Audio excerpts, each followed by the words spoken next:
자, 이번엔 내용학습 정리한 걸 한번 보도록 할게요. 여기 있는 내용은 학습활동 146쪽에도 있는 내용이에요. 근데 이쪽에 있는 내용인데 선생님이 한번 정리해보고 그 다음에 나중에 또 학습활동 한번 채워보도록 합시다. 자, 그래서 보면은 여기서 내용학습에서 뭐가 나타나 있냐면 시간적 배경을 나타내는 시어, 그 다음에 공간적 배경을 나타내는 시어, 그리고 화자가 떠올리는 대상이 각 연마다 달라요. 자, 그래서 그 부분에 대해서 같이 한번 보도록 할게요. 그럼 이렇게 하면은 이제 좀 정리가 쉽게 되니까 그 부분에 대해서 정리를 하도록 하겠습니다. 자, 그래서 보면 1년부터 볼게요. 1년 같은 경우에는 해설피라는 말이 나와요. 해설피가 선생님이 뭐라고 이야기했었죠? 그저 하나는 뭔가 낮고, 그러니까 황소의 울음소리가 낮고 느린 음색이라는 말로도 해석이 되지만 또 하나는 해가 질 무렵이라고 선생님이 이야기했어요. 그래서 해설피는 해가 질 무렵, 그러니까 시간적 배경이 해질 무렵이 되겠죠. 그다음에 공간적 배경은 넓은 벌이라고 나와 있었죠. 그다음 동쪽 끝으로 뭐 실개천이 휘돌아 나가는 했으니까 넓은 벌, 넓은 들판이고 거기서 실개천 졸졸졸 흐르는 그 물이 있는 곳까지 이제 보였습니다. 그리고 화자가 떠올린 대상은 그러한 고향의 풍경을 드러내고 있습니다. 그래서 1년은 이렇게 정리해 볼 수가 있고 2년 한번 정리해 볼게요. 2년 같은 경우에는 밤바람이라고 나와서 밤에 부는 바람이니까 시간적 배경이 밤이 되겠죠. 그리고 공간적 배경은 질화로와 집배기입니다. 그럼 이걸 보면은 여러분들 생각에 이걸 봐서 공간적 배경을 어떻게 알 수 있지? 라고 할 수 있는데 질화로라는 것은 방 안에서만 피던 것이에요. 그리고 베개는 어디서 벼요? 그쵸. 베개 같은 경우에는 우리가 잘 때 방에서 하잖아요. 그죠? 그래서 공간적 배경이 이전에는 만약에 바깥에 야외 공간이었다면 이제는 방 안으로 오게 된 거죠. 그러면서 화자는 이런 걸 보고 누구를 떠올리죠?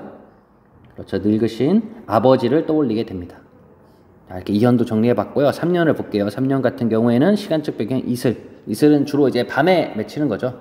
그래서 시간적 배경이 밤이 되겠고, 그 다음에 풀섭이라고 해서 풀이 좀 이렇게 우거진 곳. 거기서 뭘 찾았어요? 함부로 쏜 화살을 찾는다고 이야기가 나왔었죠. 그래서 풀섭이고 그 다음에 화자가 떠올리는 대상은 과거의 화자가 되겠습니다. 자기 자신. 그래서 과거에 꿈 많고 뭔가 미래를 동경하고 그 다음에 이상적인 세계에 대해서 생각했던 그러한 과거의 화자가 되겠습니다. 자, 그래서 3년까지 이제 정리를 해봤습니다. 자, 그러면 4년을 볼게요. 4년 같은 경우에는 시간적 배경은 따가운 햇살. 따가운 햇살은 언제예요? 낮이 되겠죠. 그죠? 낮. 그리고 공간적 배경은 이삭 줍던 곳이니까 뭔가 들판 혹은 뭐 벼가 있는 그러한 이제 논 혹은 밭이 될 수 있겠죠. 그죠? 그 다음에 화자가 떠올린 대상은 그 검은 이제 고수머리를 한 누이와 그 다음에 사철 발벗은 아내가 되겠습니다. 자, 4년도 정리를 해봤고요. 그 다음 5년을 볼게요. 5년 같은 경우에는 성근별 흐릿한 불빛이라고 되어 있으니까 시간적 배경은 성근별이라고 해놨으니까 듬성듬성 있는 별이라고 했으니까 뭔가 새벽이 될 수도 있겠고 완전 밤은 아니라는 걸 알 수가 있어요. 그리고 공간적 배경은 초라한 지붕이라고 하는 거 보니까 집이 되겠네요. 그러면서 여기서 떠올린 대상은 이제 가족들이 되겠습니다. 그래서 초라한 지붕을 보면 굉장히 가난해 보이지만 그곳에서 불빛을 이렇게 해놓고 도란도란 이야기를 나누는 이라고 하면서 단란하고 다정한 모습을 그리고 있습니다. 자, 그 다음에 이번에는 목표학습 첫 번째를 보도록 하겠습니다. 목표학습 첫 번째는 교과서 147페이지가 되겠습니다. 목표학습 첫 번째를 보면은 여기서 감각적 심상이 되게 많이 나타난다고 했었는데 그 감각적 심상은 여러 가지로 나타나요. 시가, 촉가, 후가 뭐 전부 다 나타나는데 그 중에서 주로 나타나는 이제 것들을 한번 보도록 할게요. 처음에 시각은 눈으로 보는 거죠. 그죠? 그래서 예를 들면 이렇게 해서 뭐 눈이 있고 이렇게 눈으로 보는. 그래서 시각적 심상이 되겠습니다. 그래서 얼룩배기 황소인데 얼룩덜룩 돼 있는 그 다음에 파란 하늘빛, 그 다음에 검은 기민머리라 해서 검은, 그 다음에 성근별, 별도 우리가 눈에 보이는 거죠. 그 다음에 흐릿한 불빛까지 전부 다 시각적인 심상이 되겠습니다. 자, 그럼 청각적인 심상은 뭘까요? 청각. 이렇게 뭐 귀를 그려보면 되겠죠? 청각적인 심상은 옛 이야기 지줄되는 실개천. 소리가 들리는 거죠. 졸졸졸졸 물이 흐르는 소리가. 자, 그 다음에 서리까마귀 우지직고라고 했으니까 서리까마귀가 막 짓고 있나 봐요. 울부짖고 있나 봐요. 그래서 그런 부분이 되겠고요. 그 다음에 도란도란 거리는, 도란도란이라는 거는 뭔가 이야기가 들리는 거죠. 그래서 이것도 청각적인 심상이 되겠습니다. 자, 그 다음에 촉각적인 심상을 볼게요. 촉각은 손으로 직접 만지거나 혹은 내 피부에 와 닿는 거. 그래서 이렇게 이상한데 손이라고 친다면 풀섭 이슬에 함처럼 휘덕시던 거.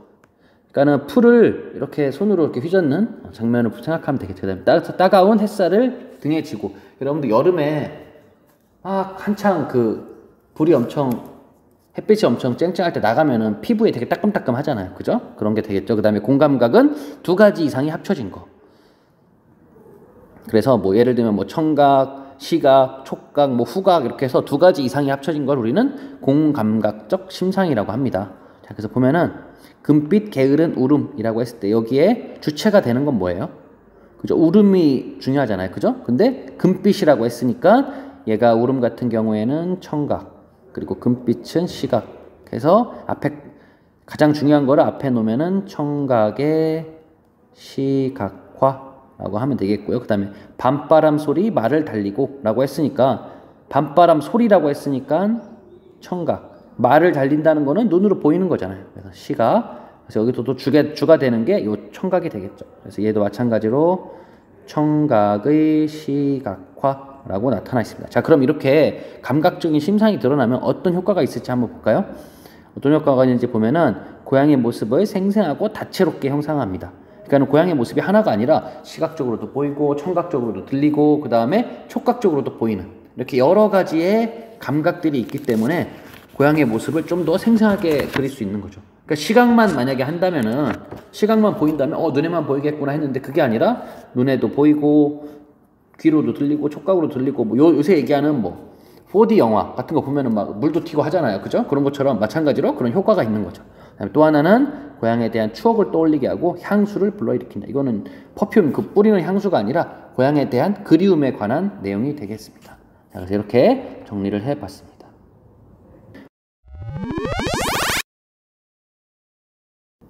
자, 그 다음에는 목표학습에서 표현 방법에 대해서 보도록 하겠습니다. 첫 번째 표현 방법은 의인법이 있었죠. 그래서 옛 이야기, 지줄되는 실개천. 실개천은 물인데 옛 이야기를 하진 않잖아요. 그죠? 근데 그걸 마치 실개천의 물소리가 사람이 이야기하는 것처럼 표현되는 거죠. 그러면 이렇게 왜 했을까? 그냥 실개천이 흐른다라고 하면 되는데 옛 이야기, 지줄되는 실개천이라고 한 이유는, 그렇게 하면은 뭔가 사람이 이야기하는 것처럼 느껴져서 정겹게 느껴지는 거죠. 예를 들면 내가 고양이에 대해 생각을 하는데 고양이에 대해 생각을 하는데 실개천이 마치 그 옛날에 내가 고양이에 있었던 이야기를 이게 지줄대면서 이야기한다고 하면은 좀 더 정겹게 느껴지겠죠. 그 다음은 이제 서리법이 되겠죠. 그래서 그곳이 차마 꾸맨들 이칠리야 하면서 있겠는가라고 물어봤지만 있겠다는 거예요? 있지 않겠다는 거예요? 있지 않겠다고 이야기하는 거잖아요. 그래서 잊을 리 없다라는 의미가 강조되어서 고향을 그리워하는 마음이 더 간절해집니다. 나는 그곳이 차마 꾸맨들 잊을 수 없어, 이런 것보다는 더 강력한 표현이 그곳이 차마 꾸맨들 잊힐 리야, 이렇게 표현을 하는 거죠. 그래서 이렇게 의미가 강조되어서 고향을 그리워하는 마음이 좀 더 간절하게 느껴지고 있습니다. 자, 그 다음 표현법은 전설 바다에 춤추는 밤물결 같은, 이 밤물결이 어떻게 춤을 춰요?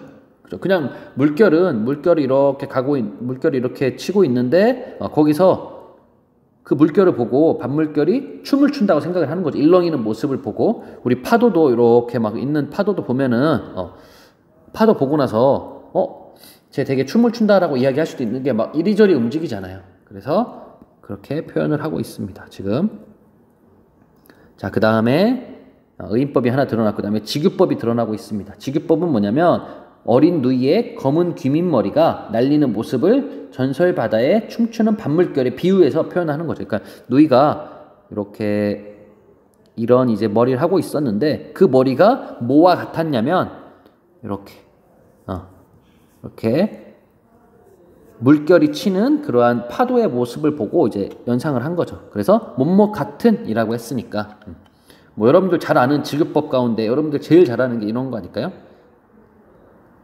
쟁반 같은 내 얼굴이라고 했을 때 이 쟁반이라는 게 내 얼굴을 꾸며주잖아요. 그러니까 쟁반이 동그라니까 동그라미로 내 얼굴을 꾸며주는 건데 쟁반 같은이라고 해서 뭐뭐 같은 여기도 마찬가지로 전설 바다에 춤추는 물결 같은이라고 했으니까 이 물결이 검은 귀민머리 날리는 모습을 이제 비유해 주는 거죠. 그럼 왜 이렇게 표현했을까? 그냥도 아니고 전설 바다에 춤추는 밤물결 하니까 뭔가 보물이 숨겨져 있을 것 같고 뭔가 신비로운 느낌이 들잖아요. 그래서 신비로운 느낌을 주기 위해서 이렇게 표현하고 있습니다. 그래서 표현법에 대해서는 의인법, 서리법, 그다음에 직유법에 대해서 한번 정리를 해봤습니다. 자, 그러면 이 단원에서는 4단원에서는 문학의 갈래와 구조라는 지금 단원을 보고 있어요. 자, 이 단원에서 그러면 이 단원의 갈래가 뭐냐면 서정갈래라고 불러요. 왜 서정갈래인지 한번 볼까요? 밑줄을 치면서 한번 보도록 하겠습니다. 서정갈래는 화자의 주관적인 사상과 정서를 함축적이고 운율적인 언어로 형상화하는 문학의 한 갈래로서 시가 대표적이다. 요것만 보면 좀 잘 알 수 있겠죠. 시가 대표적이라고 하는 거 보니까 우리가 아는 그거구나 라는 걸 알 수가 있겠고, 또 하나는 화자의 주관적인 사상. 이것도 고향에 대한 그리움은 정지용의 고향에 대한 그리움은 정지용의 주관적인 사상이잖아요. 그죠? 선생님은 못 가봤고 여러분도 못 가본 곳인데 그 시인이 하는 시인의 주관적인 사상과 이제 정서를 듣는 거잖아요. 근데 뭘로 듣냐면 함축적이고 운율적인 언어. 소설 같은 경우에는 거기에 대해 설명을 하면 돼요. 근데 여기에는 짧은 그 시 안에 모든 내용이 들어가 있으니까 함축적이고 운율적이에요. 그래서 우리 막 배우잖아요. 그래서 뭐 보면서 뭐 파란 하늘 같은 경우에는 이상세계이고 뭐 꿈이고 이런 걸 배우잖아요. 그런 게 다 함축되어 있는 거죠. 그리고 운율적인 언어. 그러니까 리듬감이 있는 거예요. 그래서 선생님이 이제 이 아마 노래를 들려줄 텐데 향수라는 시는 이제 노래로도 굉장히 많이 불려졌어요. 그래서 그런 부분에서 화자의 주관적인 사상과 정서를 함축적이고 운율적인 언어로 형상하는 문학의 한 갈래라고 할 수 있습니다. 자, 그러면 특징을 한 가지씩 볼게요. 첫 번째, 말소리나 어구, 음보, 글자수 등이 반복되면서 운율이 형성된다라고 했을 때 앞에 보면은 뭐뭐 하는 곳이라는 게 계속 반복되잖아요. 그죠? 그래서 해설피, 금빛, 게으른, 울음을 우는 곳, 그 다음에 집베개를 돋아 보이시는 곳, 풀섭 이슬에 함처럼 휘적시던 곳이라고 하면서 이런 식으로 계속 반복이 돼요. 왜냐면은 리듬감을 주기 위해서예요. 그 다음에 두 번째는 감각, 경험을 생생하게 전달하기 위해서 심상이 쓰는 거죠. 그래서 이거를 감각적인 심상이라고 하고, 우리 배웠던 게 뭐 시각, 그 다음에 청각, 그 다음에 촉각, 그 다음에 두 개가 합쳐진 공감각까지 이렇게 봤습니다. 그리고 세 번째는 비유, 상징, 반어, 역설 등의 다양한 표현이 쓰입니다. 그래서 여기서는 비유법 중에서도 이제 직유법이 나왔었죠. 직유법 같은 경우에는 쟁반 같은 내 얼굴이 되겠고, 우리 많이 배운 것 중에 은유법을 만약에 본다면 은유법 같은 경우에는 기르면 기차, 이런 식으로 길다 기차. 좀 더 얘기하면 바나나는 기차, 이렇게 해도 A는 B 하니까 은유법이 되겠죠. 다음에 네 번째는 함축적인 의미를 지닌 시어가 사용된다. 그래서 시가 어려운 이유가 이런 함축적인 의미를 담고 있기 때문에 여러분들이 그거를 잘 캐치를 해야 돼요. 여기서 어떤 내용이 들어가 있구나, 이런 걸 이제 캐치하는 게 많이 필요해요. 그 다음에 다섯 번째, 화자, 정서, 운율, 심상 등이 주된 구성 요소이다. 그래서 이런 구성 요소를 바탕으로 서정 갈래가 이루어지고 있습니다.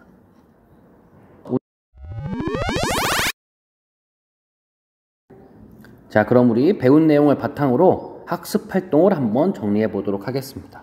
자, 학습 활동에 우리가 했던 거죠. 아까 이 시의 내용을 바탕으로 다음에 빈칸을 채워보자 라고 했을 때 1년 같은 경우에는 시간적 배경이 해설피라는 거는 해질 무렵이라고 선생님이 이야기했었죠. 다음에 공간적 배경은 넓은 벌, 실개천, 그리고 화자가 떠올린 대상은 고향의 풍경이 되겠죠. 2연 같은 경우에는 뭐가 시간적 배경이었죠? 그렇죠, 밤바람. 그래서 밤이 시간적 배경이 되겠고요. 그 다음에 공간적 배경은 방 아니었는데 뭘 통해서 알 수가 있어요? 질화로와 집 베개를 통해서 알 수가 있습니다. 다음에 화자가 떠올린 대상은 늙으신 아버지가 되겠습니다.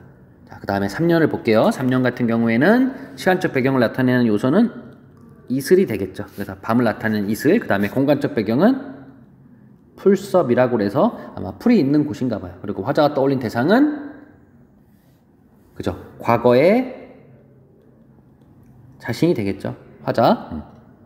그다음에 사연을 볼까요? 사연은 시간적 배경은 따가운 햇살이 되겠죠. 그래서 따가운 햇살. 그다음에 공간적 배경은 어디였어요? 그렇죠. 이삭 줍던 곳이 되겠습니다. 그리고 화자가 떠올린 대상은 어린 누이와 아내가 되겠습니다. 자, 오형 같은 경우에는 시간적 배경을 나타내는 시어는 그렇죠. 아까 배웠죠. 성금별. 그 다음에 또 하나는 흐릿한 불빛. 그 다음에 공간적 배경을 나타내는 시어는 초라한 지붕이 되겠습니다. 그 다음에 화자가 떠올리는 대상은 자신의 가족들이 되겠죠. 자, 그래서 이렇게 아까 했던 걸 바탕으로 이렇게 빠르게 정리를 해봤습니다. 자, 그러면 두 번째, 이 시에 그려진 고향은 어떤 곳일까요? 뭐 마지막 연을 보면은 정겹다라고 했죠. 정겹고 굉장히 평화롭죠. 뭔가 싸움이 있는 것도 아니고 되게 평화로운 공간이라는 걸 하나 알 수가 있겠고, 또 하나는 이 화자의 유년 시절에 추억이 묻어 있는, 그다음에 이삭을 줍는다고 했으니까 추억이 있는 농촌 마을이라는 것도 알 수가 있겠습니다. 자, 그 다음에 여기에서는 되게 초라한 지붕이 나오면서 가난했죠. 가난하고 되게 힘들었죠. 고단한 삶을 살아가지만 단란한 가족이 있는 곳. 그다음에 제일 중요한 게 후렴구에서 뭐라고 나왔어요? 그렇죠. 그곳은 꿈에도 잊을 수 없는 그리운 곳이라고 하면 되겠죠. 자, 그 다음에 1, 2를 바탕으로 이 시에 묘사된 고향의 모습을 자유롭게 그려보자. 여러분들 한번 그려보세요.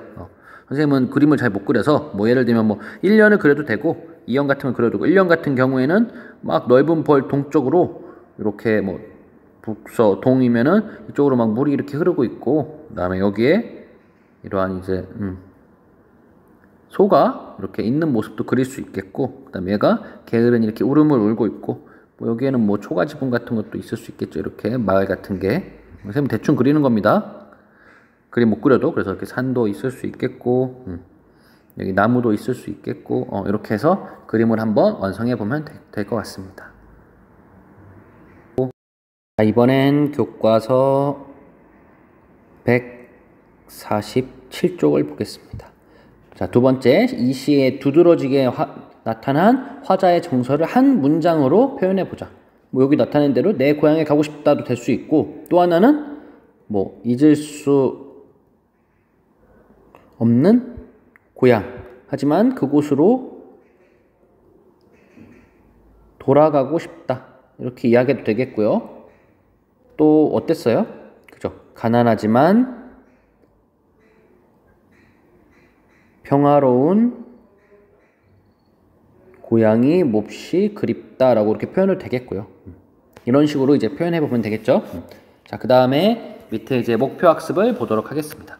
자, 목표 학습 1번을 보면 이 시를 소리내어 읽고 운율을 형성하는 요소가 무엇인지 말해보자. 여기서는 뭐가 운율을 형성하고 있었어요? 두 가지 배웠었는데, 그죠? 첫 번째는 뭐뭐는 던 곳이라고, 던 곳이라고 하면서 유사한 통사 구조의 반복이 있었죠. 그래서 이 통사 구조가 계속 반복되면서 이야기가 진행되고 있었습니다. 다음에 두 번째, 이렇게 돼 있고, 그곳이 차마 꿈엔들 이칠리야 라는 후렴구의 반복도 있었습니다. 그래서 이렇게 두 가지 요소가 주된 주로 이제 운율을 형성하는 요소가 되겠습니다. 자, 그러면 이번에는 감각적 심상을 한번 찾아보고 이러한 표현을 통해서 얻는 효과에 대해서 한번 정리를 해보도록 하겠습니다. 자, 이거 아까 했었죠. 다 한 내용인데 복습 차원에서 하는 거예요. 시각적 심상은 얼룩배기 황소, 또 뭐가 있었어요? 파란색? 그렇죠. 파란 하늘빛. 그 다음에 또 검정하고 관련돼서 뭐 있었어요? 그렇죠. 검은 귀밑머리 날리는. 그 다음에 또 하나는 그렇죠. 시각으로 보이는 거니까 성근 별. 그다음에 마지막 하나는 흐릿한 불빛까지 이렇게 포함이 되겠죠. 자, 이번엔 청각적 심상을 한번 볼게요. 청각적 심상은 맨 처음에 나왔던 옛 이야기 지줄대는 실개천이 되겠습니다. 자, 그 다음에 또 하나는 서리 까마귀 우지 짖고. 그 다음에 또 하나는 도란도란 거리는까지 이렇게 살펴봤습니다. 자, 그 다음에 촉각적 심상을 한번 볼게요. 촉각적 심상은 총 두 가지가 있었는데 풀섭 이슬에 함초롬 휘적시던 그 부분과 그 다음에 따가운 햇살을 등에 지고가 있었고, 그 다음에 공간각적 심상은 금빛 게으른 울음. 그 다음에 또 하나는 밤바람 소리 말을 달리고 라는 부분까지 봤습니다. 자, 그러면 이런 것들의 효과를 한번 볼까요? 어떤 효과가 있을까요? 첫 번째는 고향의 모습을 생생하고 다채롭게 형상화하고 있습니다. 자, 그 다음에 두 번째는 고향에 대한 추억을 떠올리게 하고, 그 다음에 향수를 불러 일으킴이라고 보면 되겠습니다. 자, 그래서 이렇게 학습활동 147페이지 학습활동까지 한번 정리를 해봤습니다.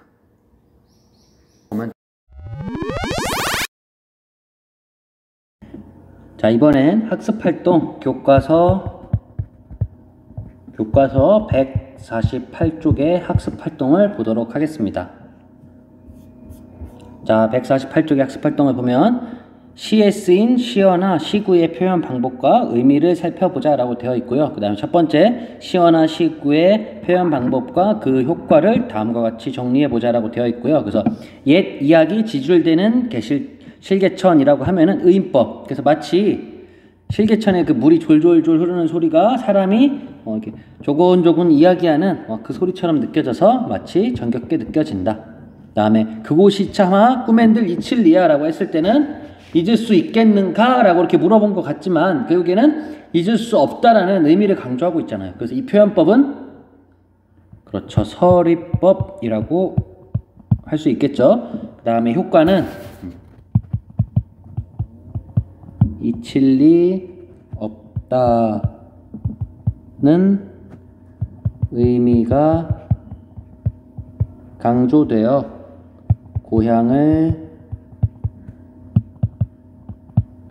그리워하는 마음이 간절하게 느껴짐이라고 쓰면 되겠죠. 그 다음에 전설 바다에 춤추는 밤 물결 같은 검은 귀밑머리 날리는 어린 누이. 여기서는 표현 방법이 두 가지가 있었는데 하나는 춤춘대요. 바다가 춤을 출 수는 없잖아요. 그죠? 사람이 아닌데 마치 사람처럼 표현했다. 그래서 의인법이 드러났다고 볼 수가 있겠죠. 그래서 의인법에 관한 설명은 밤 물결이 춤을 춘다고 비유함으로써 일렁이는 물결의 모습을 마치 파도가 치면서 일렁이는 물결의 모습을 역동적으로 표현함이라고 쓰면 되겠고요. 그 다음에 전설 바다에 춤추는 밤물결 같은 뭐뭐 같은이라고 했을 때 표현했을 때 선생님이 얘기했죠. 쟁반 같은 내 얼굴이라고 했을 때 뭐뭐 같은이라고 들어가 있으니까 이거는 직유법이라고 이야기를 했었죠. 그죠? 그래서 직유법의 효과를 보면 어린 누이의 검은 귀민 머리가 날리는 모습을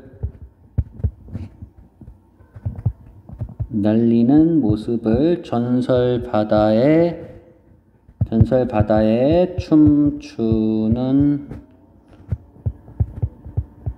밤 물결에 비유하여 아름답고 신비로운 느낌을 주고 있다 라고 보면 되겠죠. 그래서 드러나는 표현 방법이 의인법, 그 다음에 서리법, 그 다음에 의인법과 직유법 이렇게 드러나고 있습니다.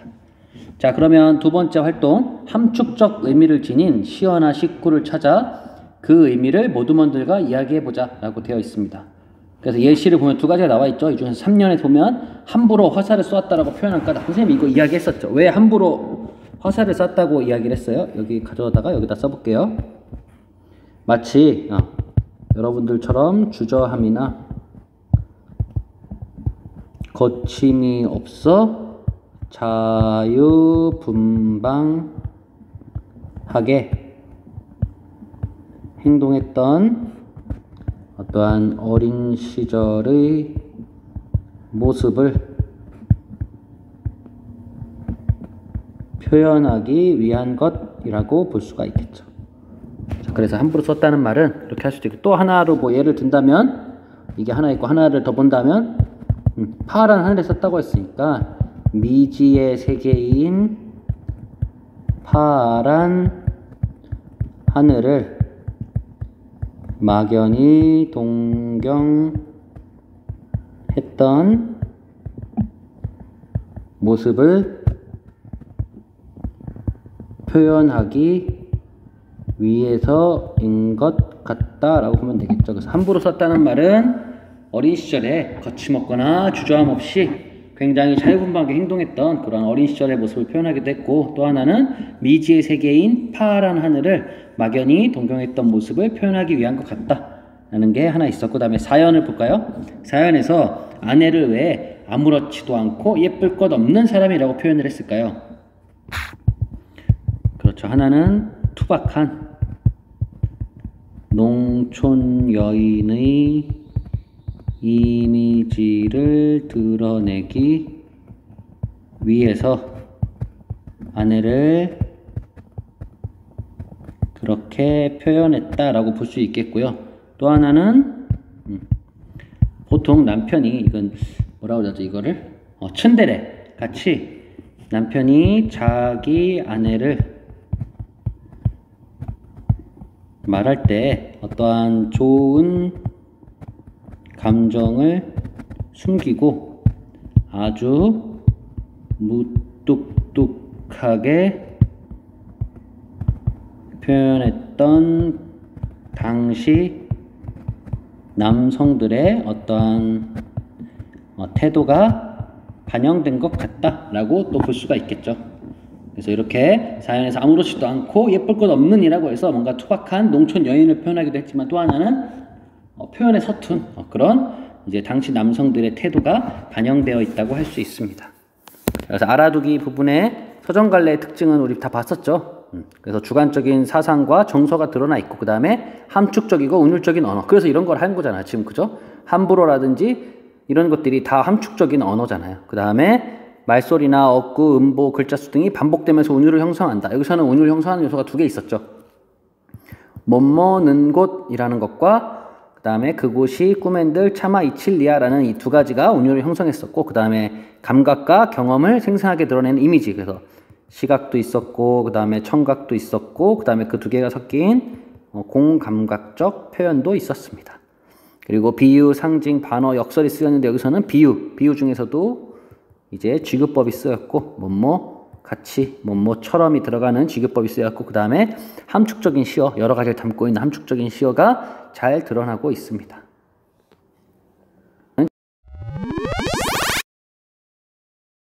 그럼 마지막으로 교과서 149쪽 학습활동을 정리를 한번 해볼게요. 다음은 향수의 시인과 가상으로 진행한 면담이다. 그래서 이 작품의 구성 요소들과 전체가 어떤 관련을 맺고 있는지 생각하며 마지막 시인의 말을 완성해보자. 그래서 학생이 이제 질문을 하는 거죠. 질문을 하는데 뭐라고 질문을 하냐면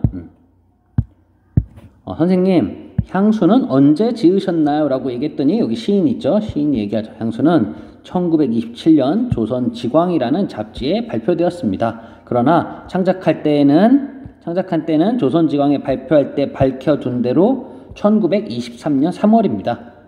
그러니까 일본 도쿄에 있는 대학에 입학할 때가 1923년 5월이니까 아마 유학 가기 전이었던 것 같습니다. 라고 이렇게 대답을 하고 있죠. 그랬더니 다시 친구가 물어보죠. 향수는 어떤 작품인지 직접 해설을 듣고 싶습니다. 우리가 이렇게 진짜 들어보면 좋을 것 같아요. 그 시인한테. 시인이 얘기를 하죠. 향수는 낯선 타국으로 떠나기 전에 내 마음속 고향의 따뜻한 전경을 그려본 작품입니다. 그래서 여기 유학 가기 전이라고 했으니까 유학 가기 전에 내 고향의 모습을 이제 생각을 해본 거죠.